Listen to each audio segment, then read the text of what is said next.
Hey everybody, I hope this finds you well. Eric back again with another video. And today's topic is going to be about pursuing through doubt. Now, pursuing through doubts can be very difficult, and I just wanted to share with you some solutions that have helped me and that can possibly help you as well. Now, being a person that has many goals and aspirations, there have been times where I felt confident in my ability to achieve them. However, there are also times where I felt quite the contrary, and this led me to look for some solutions. So here I have compiled a list of 4 solutions that I'm confident will help you just as they have helped me navigate through that doubt. Now, solution number 1 is to trust God. Saying that you trust in Him and actually trusting in Him are different. So I pray that that trust be made manifest in me every day. And I also pray that He gives me strength to do those needle moving activities every day. And I pray as it pertains to the action that I'm supposed to take rather than the result, because the action is what I can control.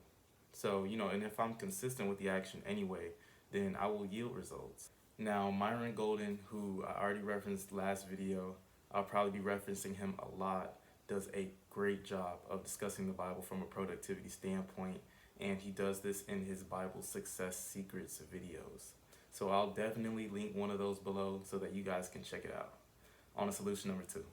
Now, solution number 2 is to have an emotional reason behind why you want to achieve your goals. I'm sure we've all heard the sentiment about the person whose sole purpose for their goal is to acquire $1 million, get the car, just some material-based outcome. And while I'm sure that that strategy has worked for some, I just don't believe that it's effective for me, and frankly, most people. Now, the thought of material things can be motivating. However, I just don't think it's enough to sustain me in my journey. So I find it a lot more motivating when I make my reasons bigger than myself, when I make them about God, about my family, about my children that aren't even here yet. That holds me to a larger degree of accountability. And when you think of accountability in terms of goal setting, it's almost a step above motivation, because now you are obligated to achieve what you set out to do. Now on to solution number 3. Now, solution number 3 is prioritization as it pertains to your schedule. So every day I wake up, I like to go to the gym.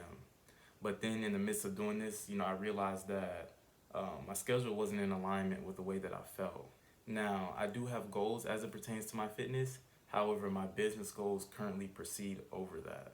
So I had to change my schedule in a way that allowed me to allocate my energy towards that first. Now, I understand that people have obligations such as jobs. And my response to this would be to think of your obligations and your goals as being a part of 2 separate schedules. For example, when you get up early to go to work, that is a part of a completely different schedule than the one that you have when you get home. Now, I understand that people may be tired from the day, so this little end part of the goal is going to be for those who are really determined and people who are good at compartmentalization as well. And solution number 4 is to just keep going. And I know that's a cliche. I know y'all like, Eric, bro. I know that's a cliche, but hopefully I can offer a nuanced perspective to that. And I was watching an Ed Milet video, actually, where he was interviewing a very successful man by the name of Dean Graziosi. And Mr. Graziosi mentioned that being courageous does not necessarily mean that you're without uncertainty. And that's not exactly what he said, I'm paraphrasing by the way. But what he was alluding to was the fact that you may have doubts, you may have a lack of confidence, but you cannot let that come in between you and the action that you are supposed to take. You may proceed with low confidence at first, but as you progress, that belief in yourself is only going to grow. Once you hit milestones, then that belief in yourself is going to skyrocket.